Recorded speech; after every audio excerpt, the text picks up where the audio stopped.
Hi everyone, Scrappy Kathy here with a Wednesday update on my organize status. The reason I'm starting the video here is not because this is a major part of my craft room, but because I want to show you there's no Christmas tree there.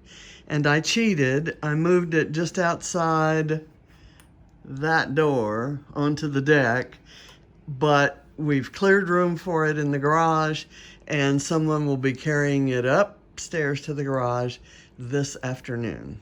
So what I kind of want to show you here that you've never been able to see because it's always been covered up is this big basket. And that's a storage area for all the parts and pieces and bits for mini books.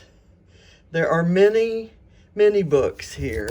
This is a little one. This one is entirely made of canvas.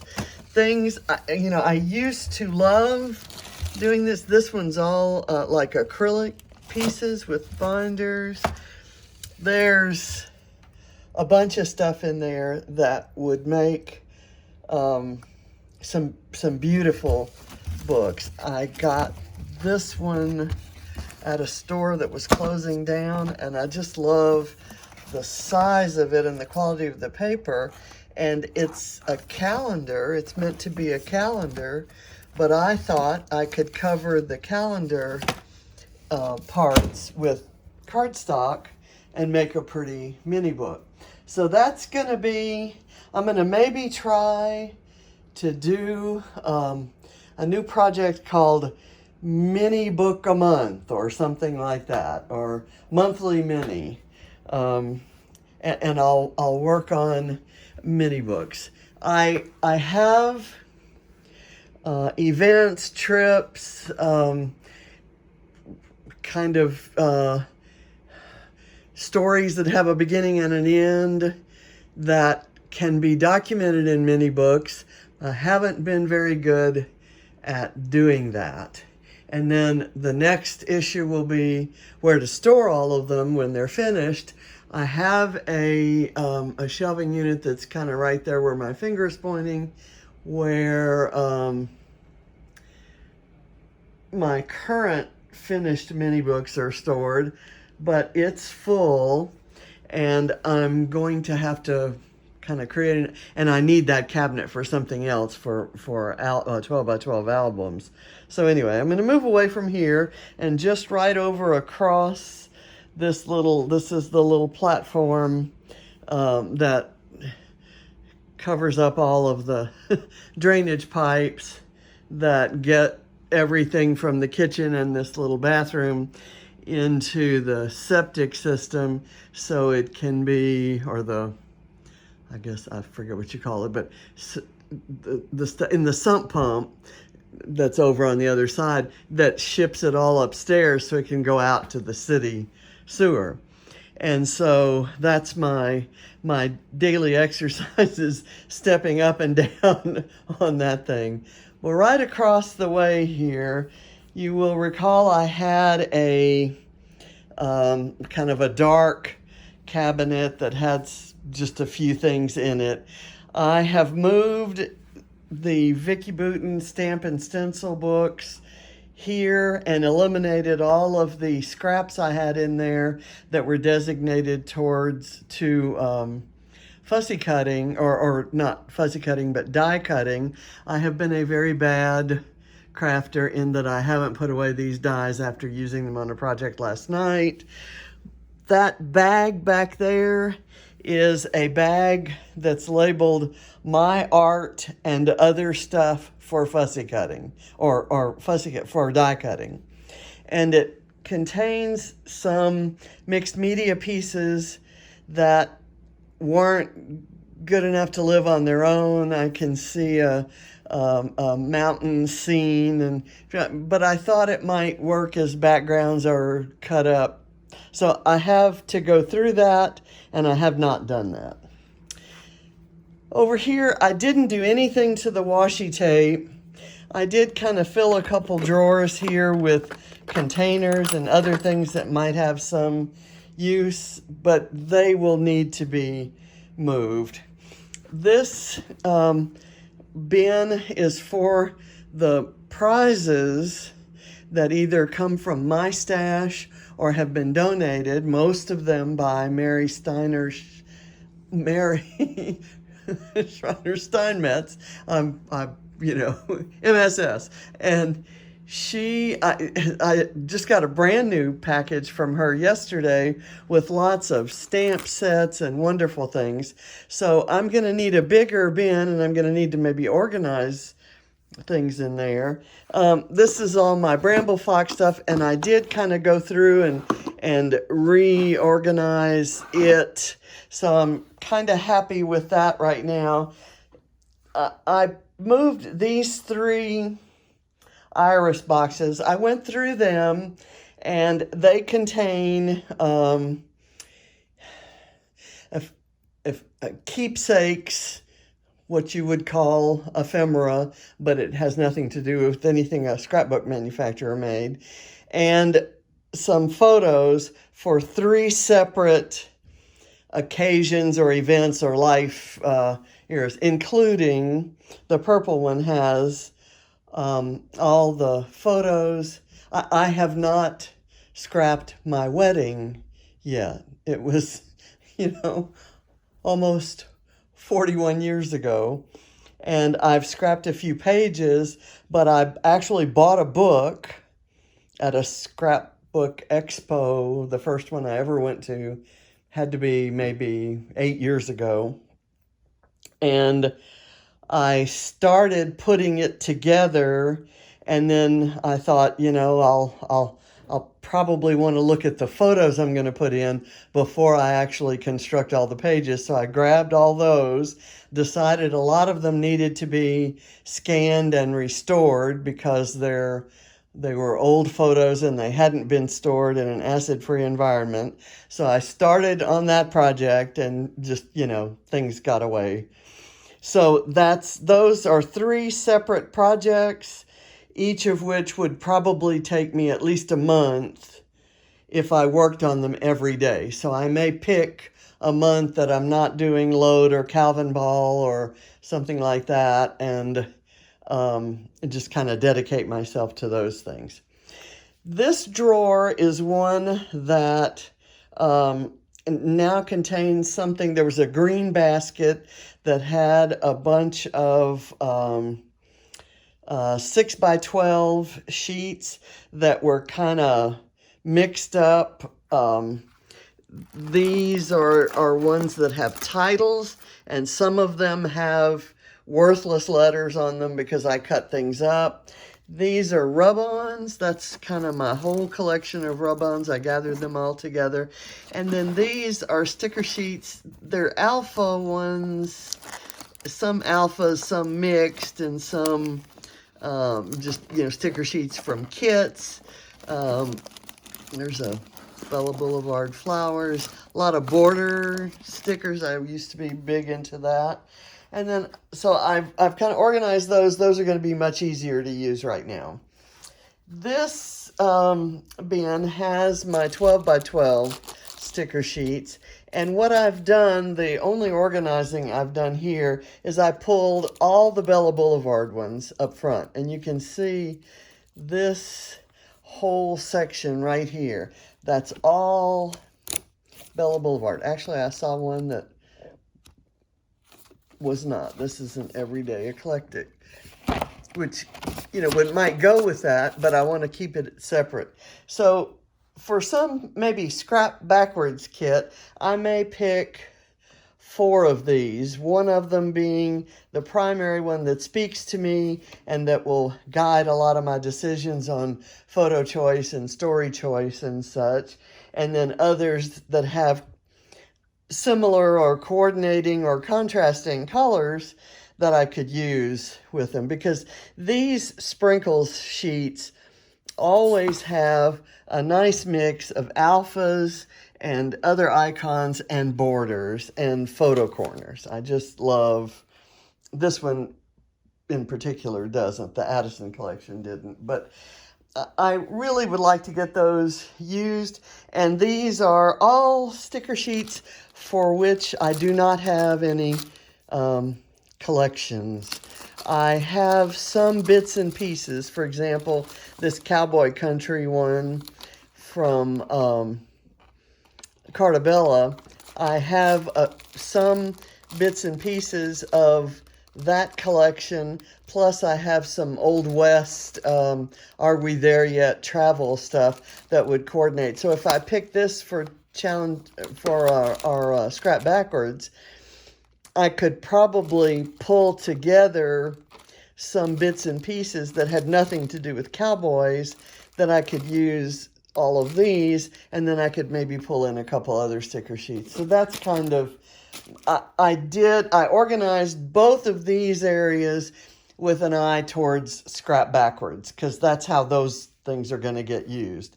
I doubt that I will start with a photo and a story and then go looking for supplies. I doubt I would go in here. I don't know why.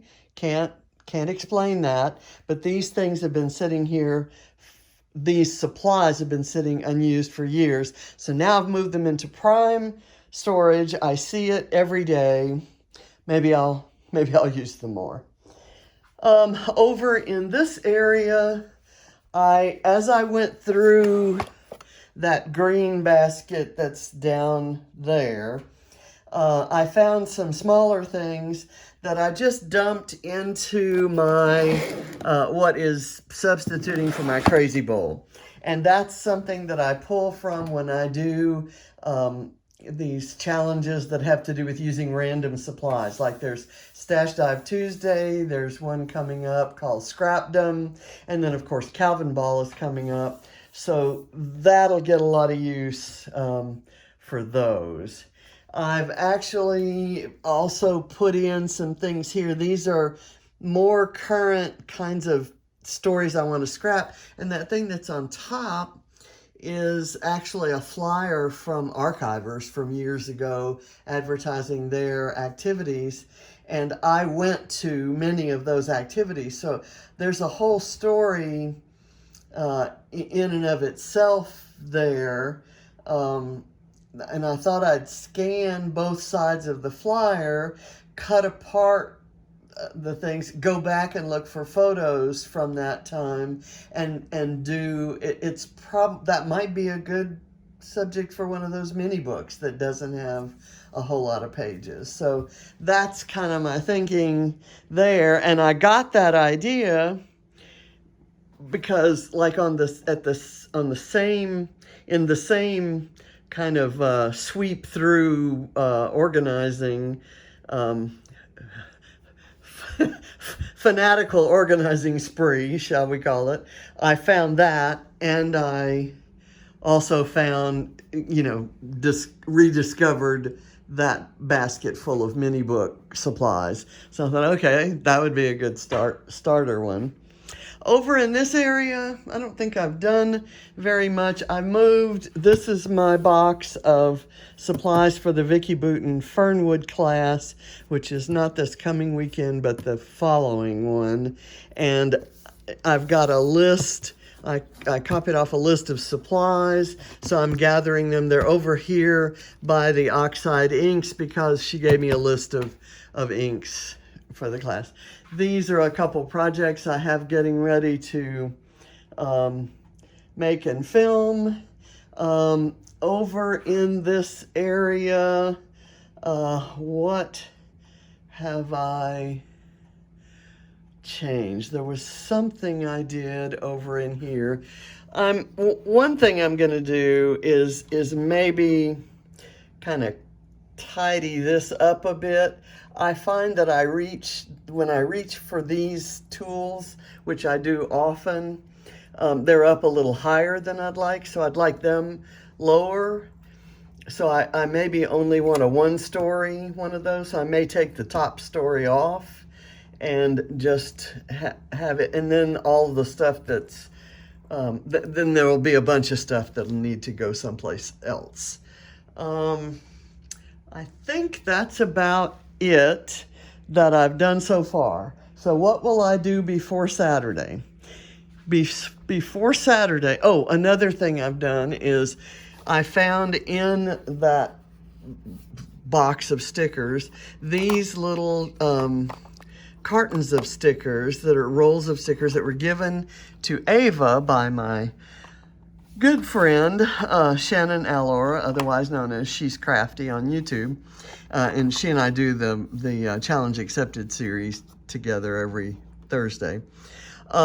These have icons on them that are perfect for Calvin Ball. So I've kind of moved them over here by this little storage area where I'm going to be collecting, as the Calvin Ball rules come out, I'll be putting things that get me points in the rules into this bin.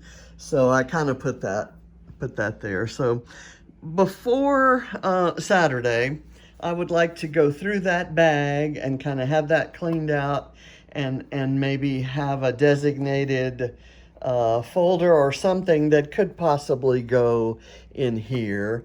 And I will also put all these dies away. And someone tells me that I can heat my magic mat and it'll flatten out.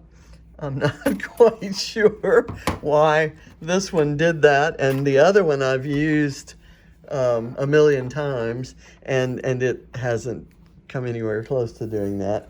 And I'll get these dies put away. These are some new dies that I just got in when scrapbook.com had their die cutting major sale, and those have been in for a while and just kind of sticking up there. And I think that I may do on Saturday a kind of look back, and I'll go through. I get a lot of questions about the category of, the question is, how do you store your embellishments? Well, how don't I store my embellishments? I store them everywhere in a million different ways. And I'm going to make a statement right now that is kind of based on something that a friend of mine, a subscriber on YouTube and frequent commenter on my videos, kind of indicated that she has some things that are in categories that make sense to her to put in those categories, and other things just stay where they've always been because that's where she remembers to look for them. And I think there is a huge argument for that. So maybe on Saturday, I'll take you through a list of things that I have, that I am not going to touch or change anything about, because where they are is where I look for them. And you'll kind of see, for me, these things make sense. For you, you may prefer to have them. And things have changed over time. I used to have a lot of the stuff that's in prime storage up here on my desk kind of hidden away in drawers. And I realized that I like doing more mixed media on my pages, and I like having the supplies handy where I can think to use them. And same goes for the sewing machine. It kind of used to be in a case in a closet, and having it up here on the desk, although I will admit I haven't done much sewing on any layouts lately, and I think that may be because I have yellow thread in it instead of white or black. So anyway, I'll probably do that on Saturday, and I'm on Saturday will probably launch a deep dive into all of these holders. These IKEA caps. And the two down on the end are ones I've been promising to go through. I'd like to reduce the the volume by at least half on both of those, and maybe some on some of these. And anything that's new and nice, I can put in the prize bin if I think I won't use it. And other things I can save maybe for donating to the school if I really think that I won't use it, or it's redundant, or whatever. So I'm not, I'll tell you, and I know everybody's screaming at me to do stamps. I'm not going to do stamps yet.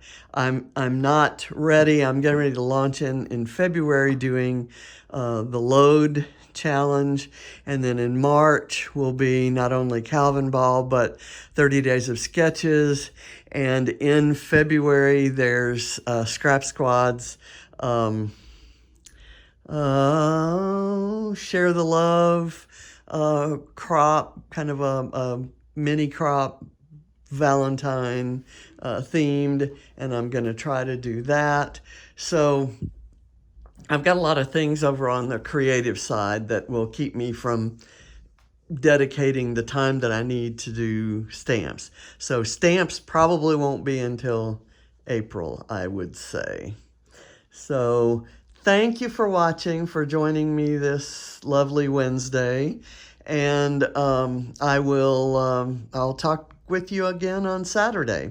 And I'll try to give you some explanation for my my culling process, if you will, for all of those. And I've already done it on a couple. I've organized all of my Mind the Scrap kits and put the November, December, and January kits together.